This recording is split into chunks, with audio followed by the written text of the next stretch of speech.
Hello, everybody, and welcome to the latest episode of Super Paranormal Chronicles. Today, I have got people from a different country that I have never spoke to before. I've got Mary from Things Netherland, and I've got Shane from Ravens Paranormal. Mary, Shane, welcome, and thank you for spending some time with me. Thank you for having us. Yeah. As we've been speaking about offline, you guys have been stalking me on TikTok, so I thought it'd be a really great idea for you to come on and let's talk about a different country than England and North America, which I normally do. So, if we can start at the beginning, and if you can both in turn tell me how you first got interested into the paranormal, and then we'll go from there. Yeah, sure. Yeah. Well, as a child, I had my childhood experiences. I live in Arnhem, and the area is known from a bridge too far. And I lived in the center, and it was invaded by Germans. And as a kid, I saw this guy standing next to my bedroom only at night, and it creeped me out. And no one believed me. And growing up, I heard them, I saw them, the footsteps, knockings on my door. And well, I tried not to notice it and not to react. And when I was 18, I met my biological father, and he's a psychic medium. And he told me all about spirits and what that was all about. And that was the starting point of jumping into the paranormal by being a psychic, using hypnosis to go to past lives, all that. And I joined my first team in 2000, and it was a team of Reiki masters who went to abandoned locations, so urbexing, to see if they could capture anything, but also residential investigations and cleansing the areas. And in 2016, I joined an official investigation team, but that guy who ran the team was a bit narcissistic, and I skipped it and created my own team as Gold Spotter, and got connected with Things Universal, and got the opportunity to become a European liaison for the Things network.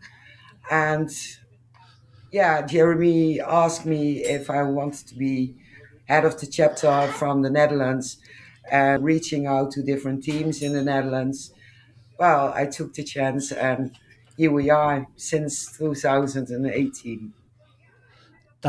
That's really cool. So when you mentioned that you could hear footsteps, Yeah. and I don't want to be derogatory, but was it like military footsteps? Like we know that the Germans used to wear jackboots. Yeah. So Yeah. what was that the kind of thing that you heard? Yeah. And it started with knocking on doors after you heard their boots coming up the stairs and walking through our living room.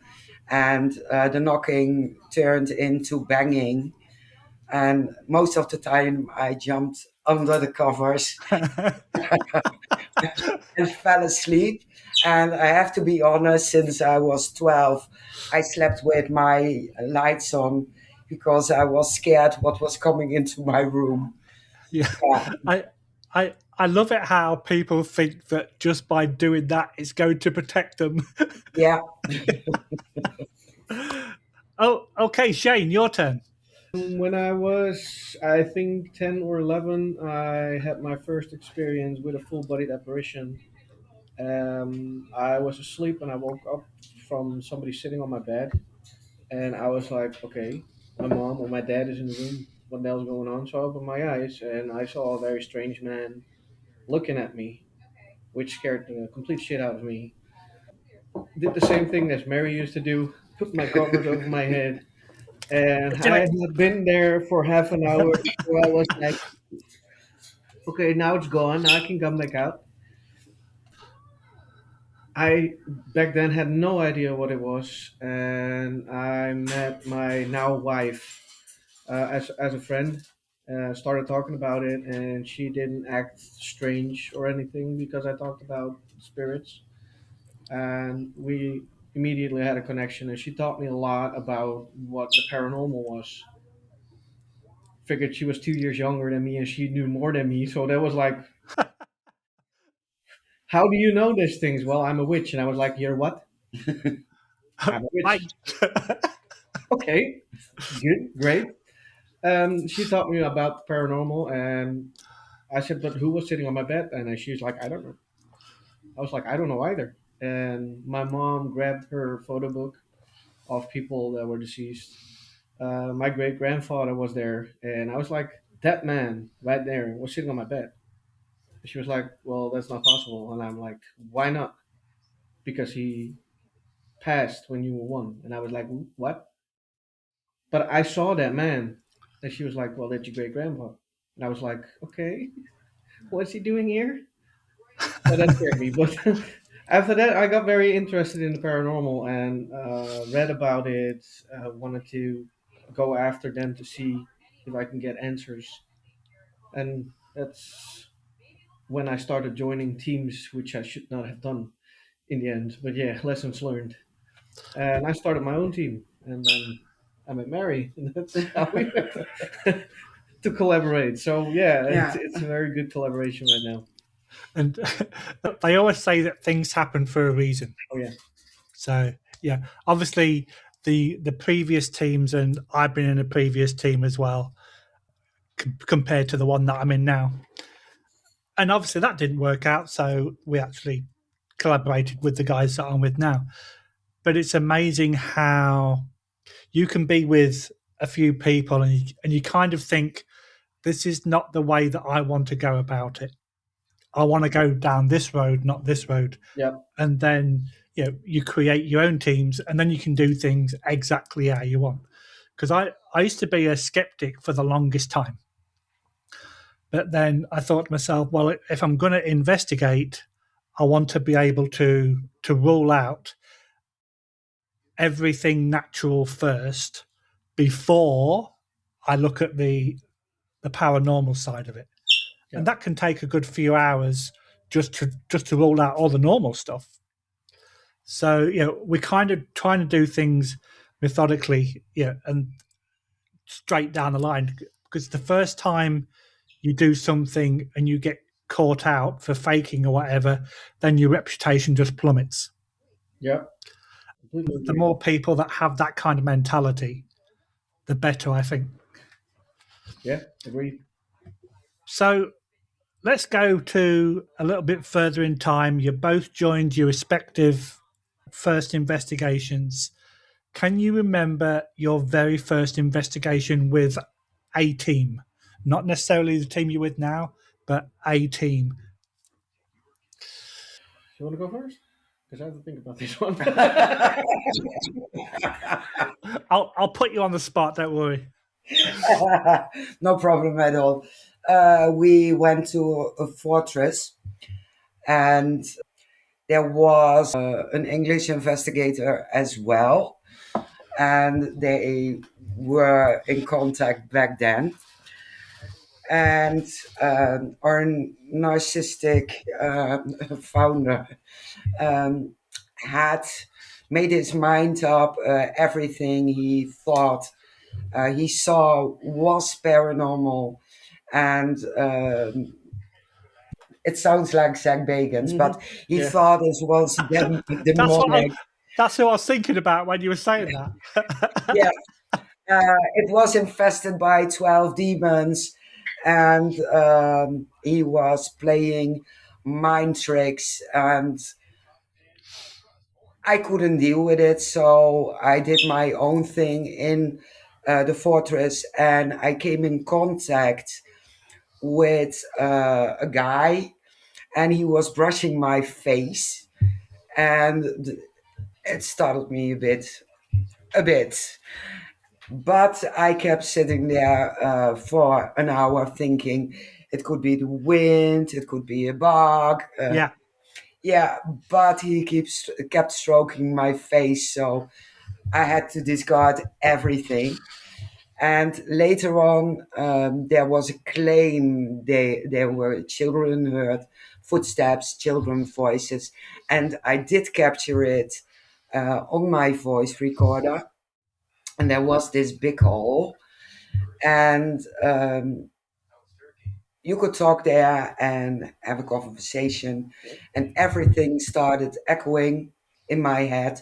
So it didn't make sense at the end, but I did take some pictures, and I got some pictures of some light anomalies, which we can't explain what would happen.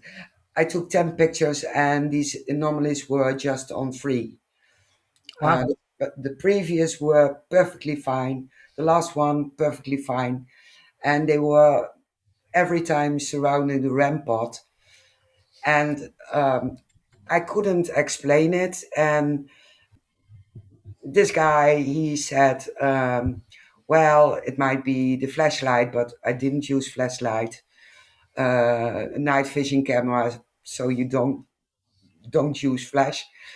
And he tried to debunk everything, and it ended up me going home for a 3 hour drive, about 4 hours earlier. Wow. And it's interesting that you mentioned the REM pod because we was at an investigation about a year or so ago, and the building had no air conditioning, but this was in in the summer. So when we weren't investigating, we had the fans on, and we actually realised it was a big fan, but whenever you unplugged it or plugged it in, it would set the REM pod off. Oh, And that's it was interesting. kind of, yeah, like a surge of power. Yeah, And so the fan was on the floor. There was a fireplace, and the REM pod was on the shelf above the fireplace. And the first time we did it, we thought it was just, oh, okay. But then, hang on a minute, put it back in again. Put it back in, REM pod went off. Pulled it out, REM pod went off. yeah, And it's really interesting that people think that every time a REM pod goes off, it has to be paranormal. But unfortunately, they can be manipulated by electrical equipment. Yep. yeah, even by walkie talkies. So, Exactly. Yeah. Yeah, yeah, so if a REM pod goes off, I do need more confirmation. So, exactly. if we have our ghost box with us, it has to have voices. K2 has to go off, my EMF meter has to react. And still, then I don't consider it as paranormal, but interesting.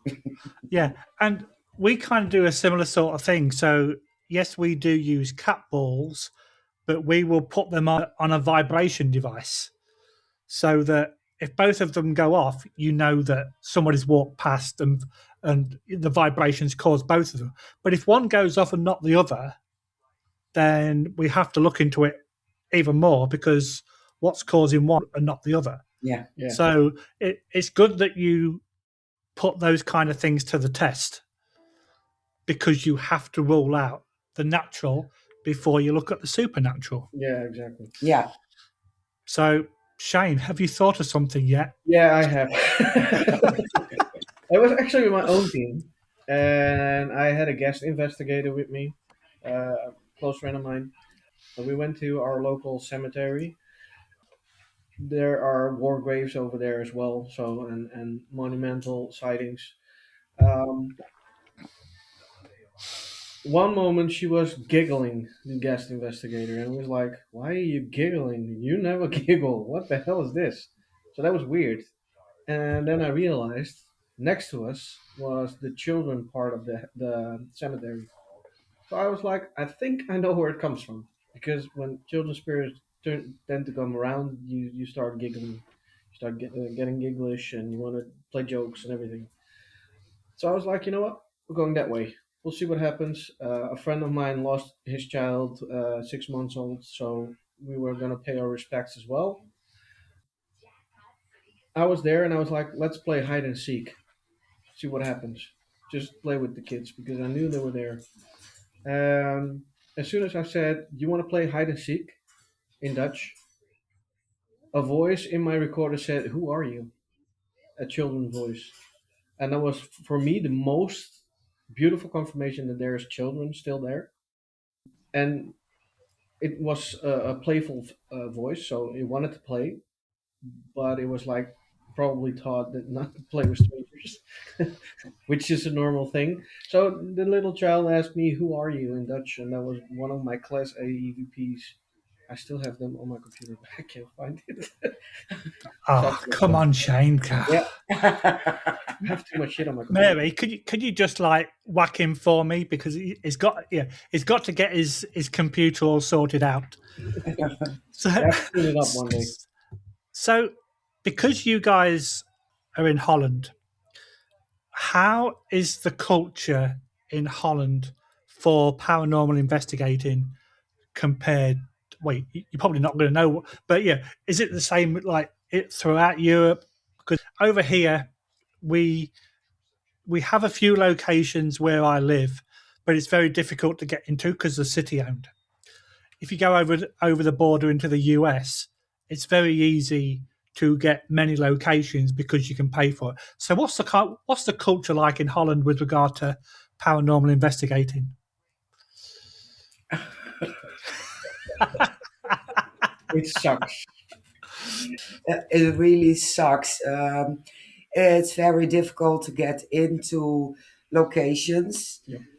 It's most of the locations are owned by non-profit organizations and friends of the locations who either don't believe in the paranormal or are scared you're gonna cause hauntings and scare off visitors.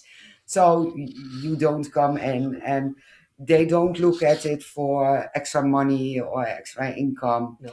but just for the bad name. And for example, I had one location and I had the privilege to investigate there. It was in the middle of the center, and it's connected to the historical basements. But there is a restaurant now running in that place in those historical basements, and it's haunted. Personnel are afraid to close off at evenings because of the voices and the things moving and glasses falling off the shelves. And I got permission to investigate, but I wasn't allowed to name the place. I wasn't allowed to film, so it would be recognizable. Right. And everything I captured, I had to share with him if there was anything I could push out public. And we had this one moment, we heard loud banging, and it was so loud, and a German voice speaking, and no one is during evenings or during that time shouting in German in our city center. But I wasn't allowed to put it out because the sign of the restaurant was in the picture. Yeah. And we have places like that where they don't want the publicity of their location being haunted. And then we have another location that's just been bought by a different company. The owner doesn't believe in the paranormal, so doesn't want investigators going there anymore. But that was a really popular location. And it's just unfortunate that these kind of places, these things happen. But you have to do the best in what you can. Yeah. So when you guys are investigating, bearing in mind what happened in the past, when you get verbal responses, do they tend to be in Dutch, English, or German? All of Or the a above. mixture? All of the above. Yeah, every language We've had we Spanish, we have yeah, had French, we've had German, we have had Polish. Polish, English, Dutch, you name it, we had it. Yeah. I'm hoping that you guys can speak all of those languages so that you know. No. The only one I really do not speak is French. I do a little bit of Spanish and German. Polish, no. English, yeah, Yeah. easily. And Dutch, I don't know. I always lose my words. Hang on. When you speak in Dutch, you get confused. Wait, Yeah. hang on a minute. Yeah, yeah. I've got no words to say about that. So obviously, when you kind of Google the top haunted locations, it comes up with quite a few names. You can do the same in Canada, but just because it's coming up with names that are recognised of having paranormal activity doesn't mean you can go there. No. Like, we have a big hotel in Ottawa that's recognised as being haunted, but the only way you can go and investigate is if you go and pay for the room for the night. Yeah, they won't let you go in, and because of all the other customers. So, do you guys have either favourite locations or popular locations that you can go to, and you can pretty much guarantee that you're going to get some sort of evidence? I have. Me too. Well, as I live in Arnhem, I have the privilege to live on the war ground. So if I want to, I could do it in my own home. Oh, wow. And otherwise, I go to the cemetery, and we have some outdoors locations, and you can investigate there, and you get responses, and also intelligent responses. Like we have a park, and Germans were stationed there, and everyone who entered the park was shot. And we sat there during an investigation, but we had some time off, and we were joking. Do you want a cigarette? No, I have. I don't have cigarette. I said I have Pall Mall or Marlboro, and I was forgetting that the spirit box was on, and there was this voice coming on, passport bitte. So give me your passport. And it was such a clear German reaction. Wow. And the first time, pretty nice, and the second time, it wasn't that nice. So, how much interaction do you get with German spirits compared to other nationalities? Depending on the place you're at. This afternoon, we went to a museum, Yep. and the focus is there on the German victims.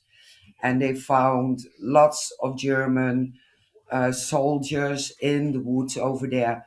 So probably you get more German responses in the area of the airport, which was used by the Germans.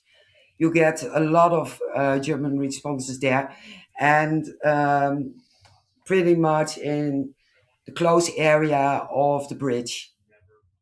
And for the rest, even American and English and Polish.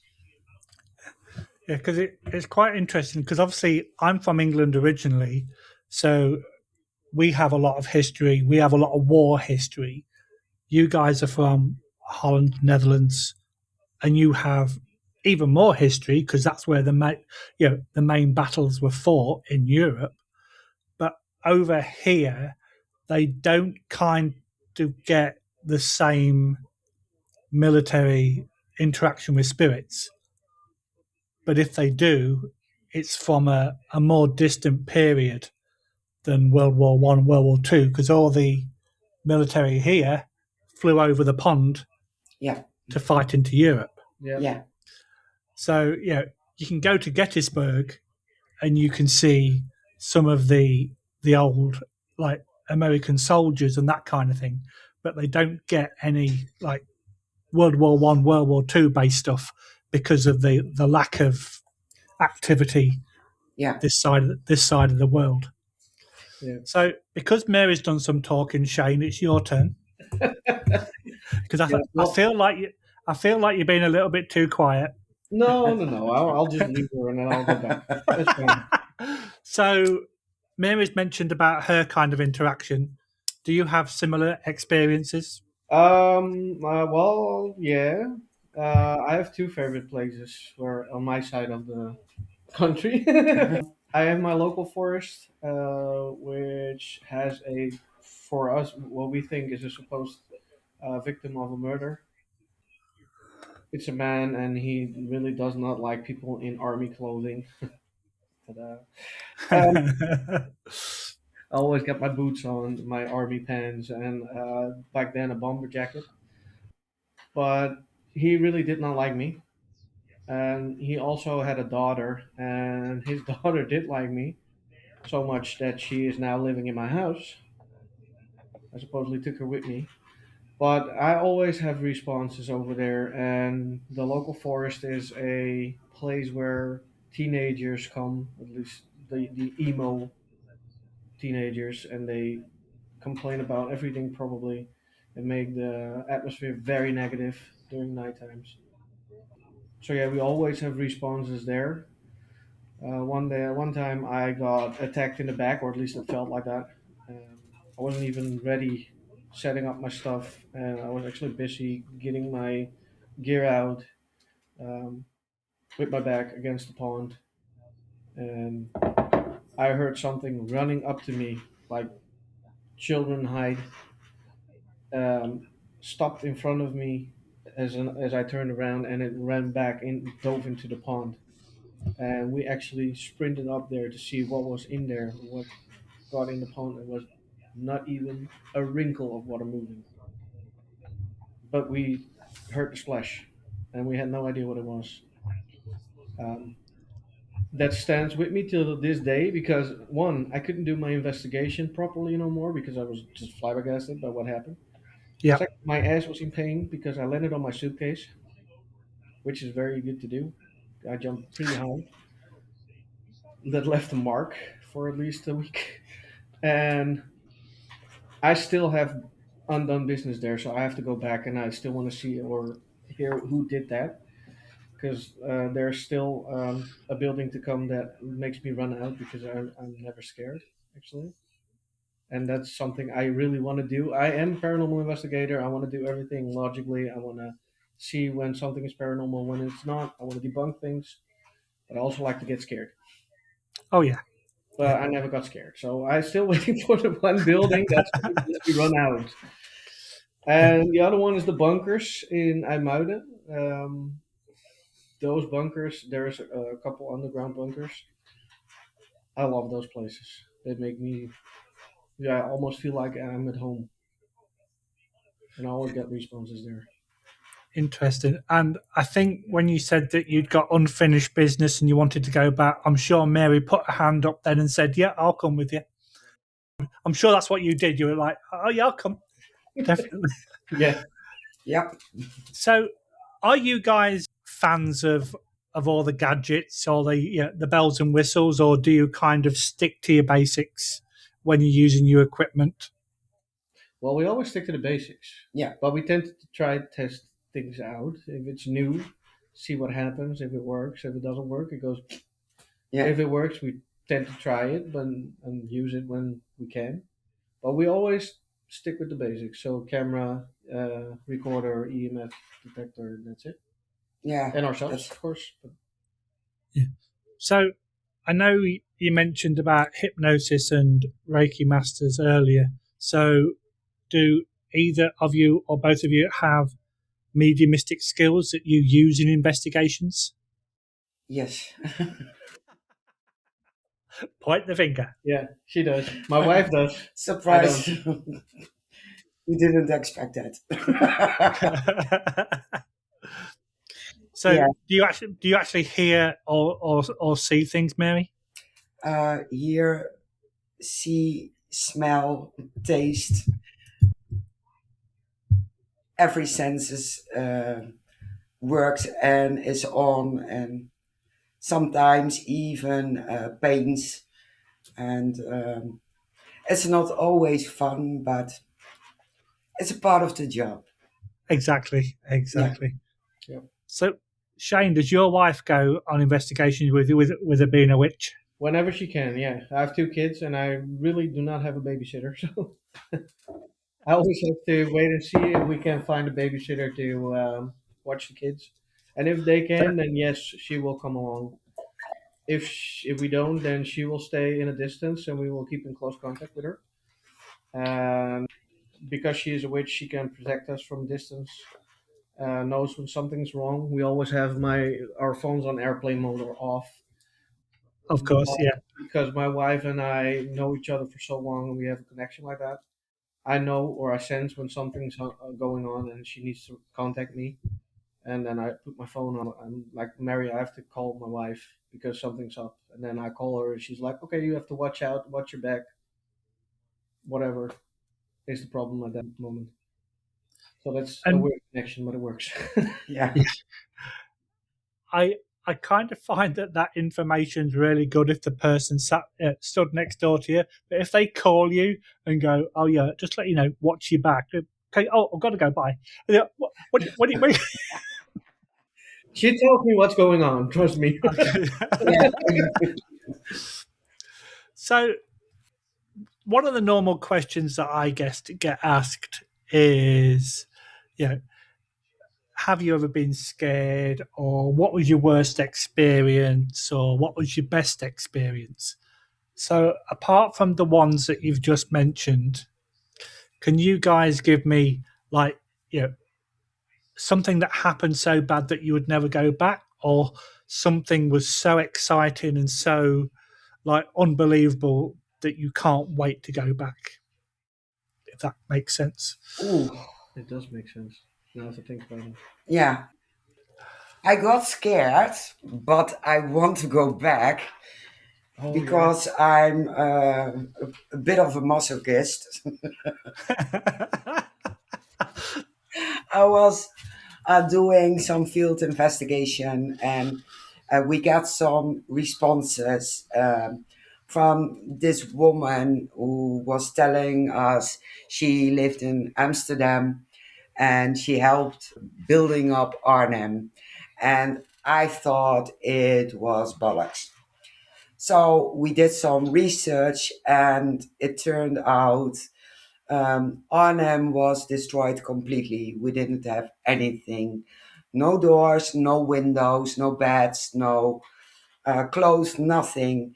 And Amsterdam had set up a fund to help us here to restore everything.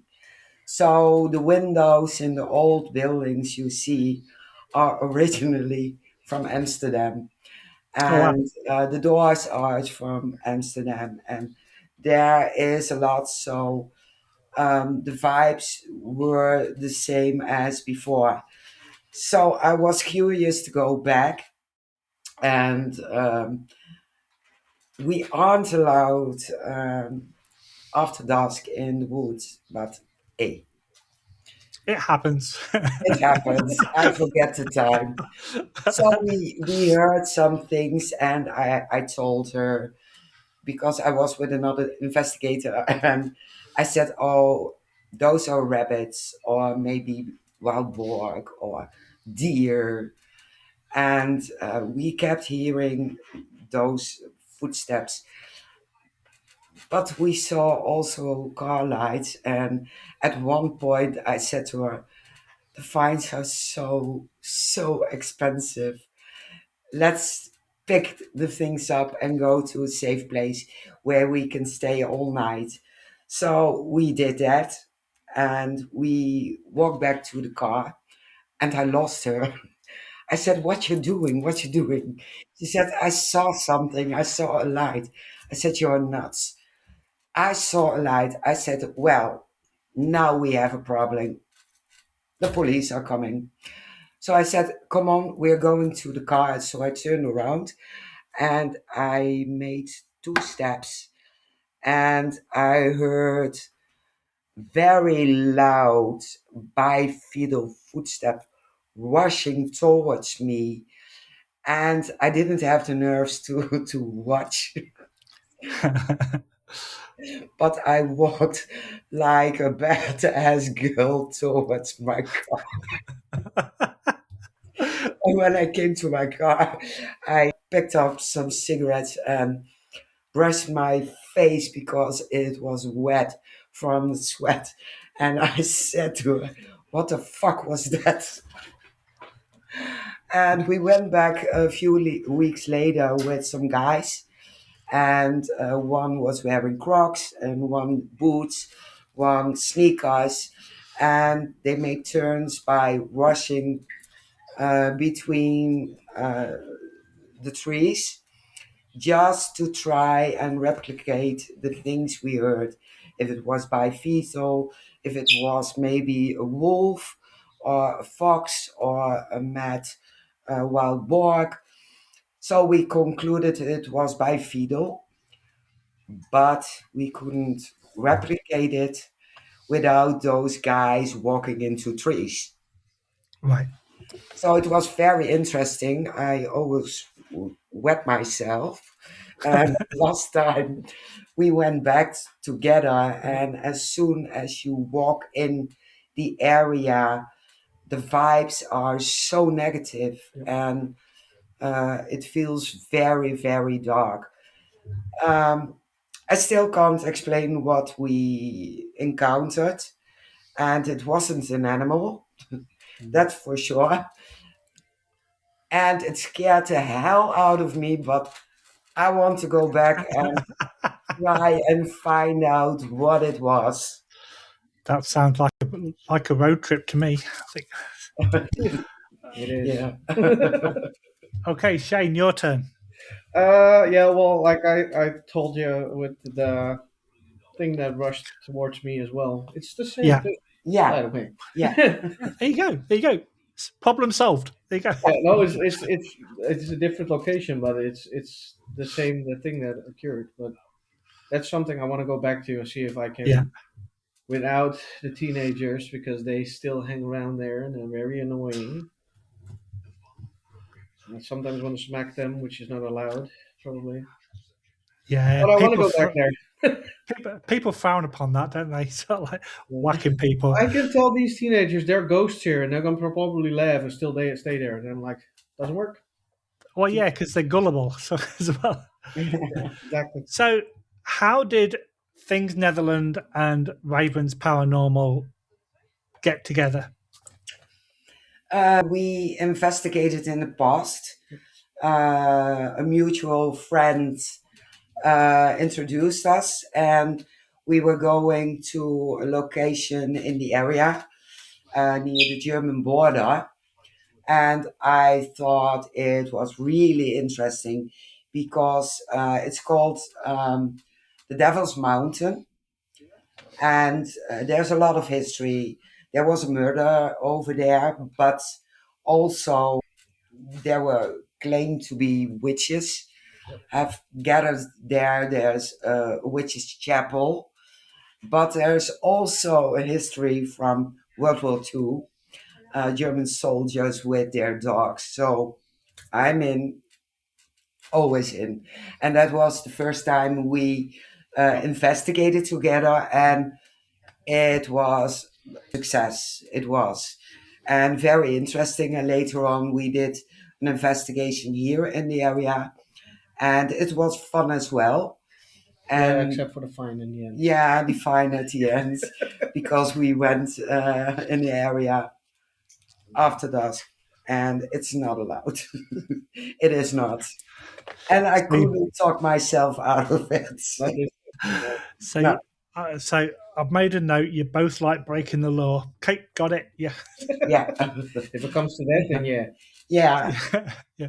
So, have you guys actually managed to do any investigations in any of the surrounding countries? A small investigation in England. Yeah. Yeah. Where did you go? What was it called? We went together. We went to Norwich, Norfolk, Okay. and I've been to Bradford.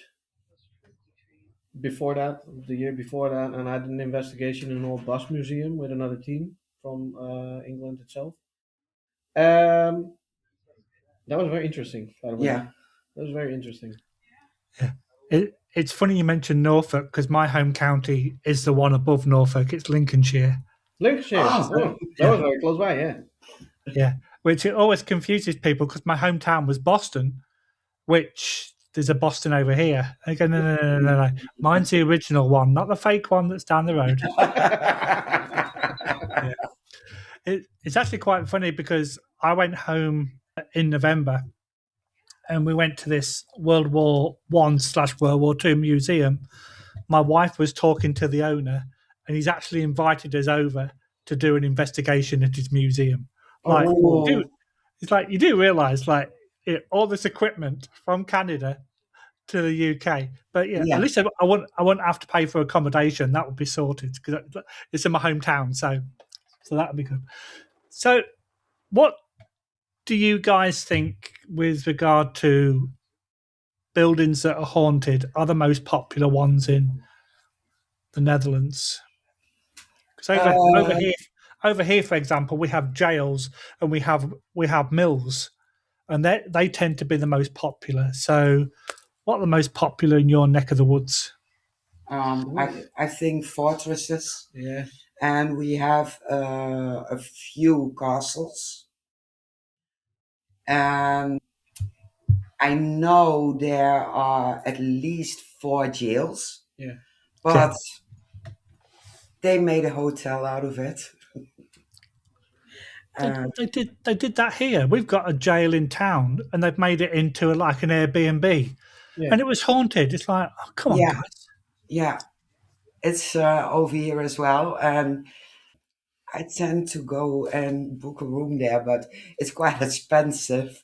But yeah, and we have enough outside locations. We have an area. It's called Nunspeet, and there was this circular home from kind of a madman. Cool. And it's so haunted, and legends say there were kids who were trafficked there and killed there and kidnapped in the area. Yep. So that's interesting. And yeah, some casemates, cemeteries. Yeah, so there are some locations. Yeah. So, do you guys find that you investigate many, many more outside locations than what you do inside locations? Yeah. Sad enough, but Yeah. The most inside locations we do is with people's homes. There's residentials, but that's when we get called in, which is pretty often nowadays. But no, then the normal locations is more outside than it is inside, because we have to be Dutch are lucky. assholes. Yeah, we have to be lucky to get in. And now today we went sightseeing. And we connected again, so hopefully we get permission by one of those locations to get in again. So it's funny because we have quite a few like pay to play locations that we do frequent, but it's really weird that I'm currently working on one domestic location, but it's the first one that we've really had. We did have one 18 months ago, but the girl was using Snapchat on her cell phone. Oh, that's a spirit. No, it's not. No, it's... yeah. So yeah, exactly. So that was a complete bust. But like I say, I'm working with one right now, which is somebody who is a medium, but she's having paranormal activity and she doesn't know why. So that's really interesting because it's kind of, you would expect a medium to understand, but they have no idea. So I've got to reach out to other mediums for help to move this along. So that's really interesting. It is. Yeah. So you guys mentioned that that you collaborate together and you do investigations when you can. But how often do you guys then work with other groups as well? Does that happen quite frequently or not as often? Actually, not as often, and that's because we do not have that many teams left. Now, we have a few invites, but we have to have the schedule matching. I think 3 or 4 teams now. We still have to meet up with a team from Enschede that's 2 hours drive from me. Right. So 3 hours for him. And there's a team in the area here. And I investigated a few times with them. And we still have to match up our schedules to pick a date. And we have the travelers experience, and those make documentaries and go all over the place to abandoned places.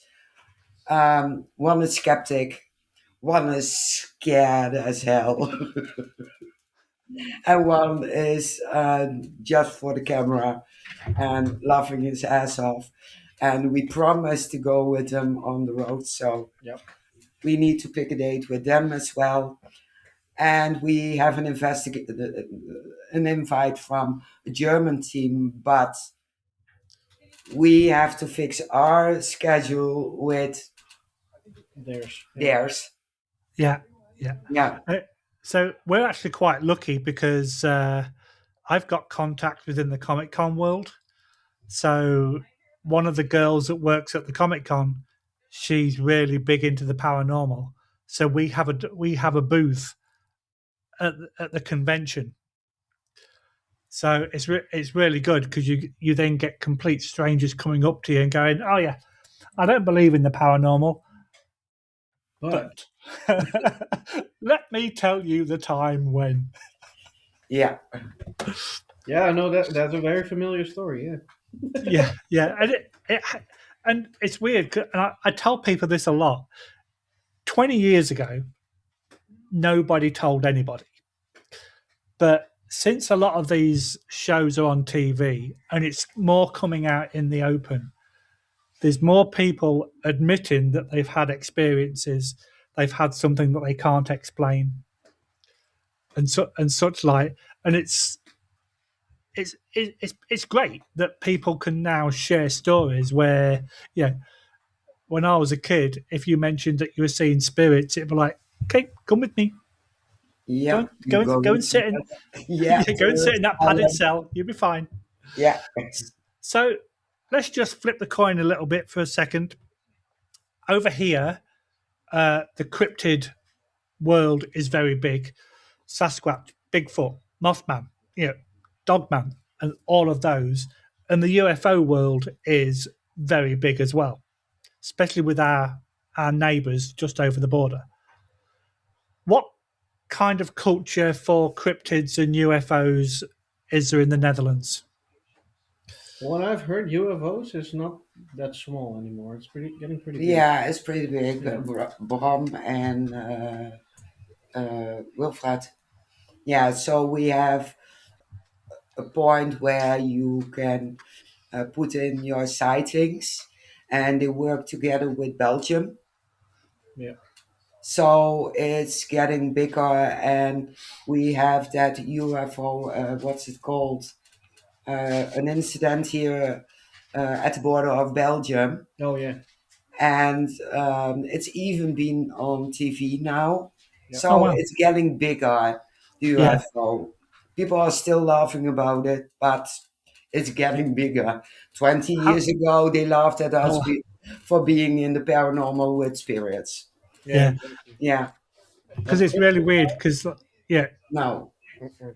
no, yeah. no cryptids. No. Oh, okay, that's interesting. Yeah, because like over here, you literally every street corner there's a cryptid. It's like, geez, stop, go back in the woods, hide. But it's really weird how like in the US, uh, you have the UFO hotspots. We have Shag Cove in Canada. In England, Rendlesham Forest Yeah, is one of the big ones. And you'd think, rightly or wrongly, that every country would have their one location where they say this happened. So I think the Belgian border with Holland, that's your thing, even though it's 20 years ago, because Rendlesham was a good 30 or 40 years ago. Yeah. So it's interesting how just because one thing has happened, nope, we're keeping that. That's going to be our favourite, even though it's like half a decade ago. yeah, So, guys, unfortunately, we are coming towards the end. I know you guys have got a YouTube channel and a Facebook page. So, if you'd like to share all your locations where people can find you, if they want to look into something different, please. You first. well, we have everything. Things Netherlands, but then you put it down as Nederland, so the Dutch way, a dot in between or an underscore on YouTube, TikTok, Instagram.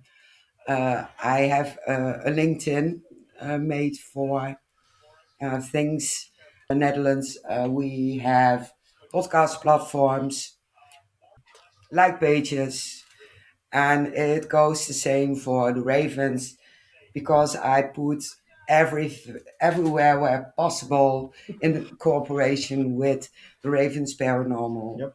Yeah, Same the other way around. So. yeah, Yeah. I got I'm glad you. I'm Facebook. glad you said that, Shane. I'm glad you said that. It's not just one-sided. There is. No, I'll just leave it to her, and then I'll no. Yeah. I share all your stuff, but no, you don't share all mine. Yeah, okay, great. Why is he sharing? Oh, I didn't. Sorry. Yeah, I can see it's a love-hate relationship. yeah. So, do you guys have anything in the pipeline? Anything you're looking forward to doing together? Oh yeah. a, A lot of things. things. A lot of more investigating upcoming year, the podcast, of course, because we Yeah. have some upcoming Oh, guests. yeah, Oh. I forgot to mention the podcast. Let's mention the podcast right now. Yeah, Things Paranormal Talks, and it started as Ghost Talk, but in America there was this investigator who also started a podcast with using the same name. So I was the cross one and just choose a different name, and I had a pause for 3 years, I think. Yeah. And because I was fed up with doing it alone and getting all the negativity alone, I asked him to join, Yep. and he agreed. And he can back me up if I stutter, get nervous. Mary, did you ask him or did you tell him? Come on, let's be honest. Well, She kind of told me. I kind of yeah, yeah, So like, come here. yeah, I've got a job for you. Yes. yeah. Headphones on. Sit and speak. That's Guys. one bad side of me. Just this afternoon, I said, if they accept my invite to be friends on Facebook, they are coming on the podcast. They don't know, but they are coming on. That's how it works. Hang on. I've got this. No, I'm still waiting. It's not like guys. It's been an absolute pleasure. Thank you for taking some time to speak to me. I've got a feeling that we're going to stay in touch. The fact that you're stalking me on TikTok. Yep. And my middle name, Paranormal Stalker. Hey, I can't argue with that. Yeah. But for now, I know it's late there. What is it, getting towards 10 o'clock? Yep. Is it? Yeah. Yep. So what's left of your evening? Have a great rest of the evening. Have a great rest of the weekend. I thank you for your time, and no doubt we'll speak again soon. Take care. Absolutely. Thank you. Bye, everybody. Bye-bye. Bye.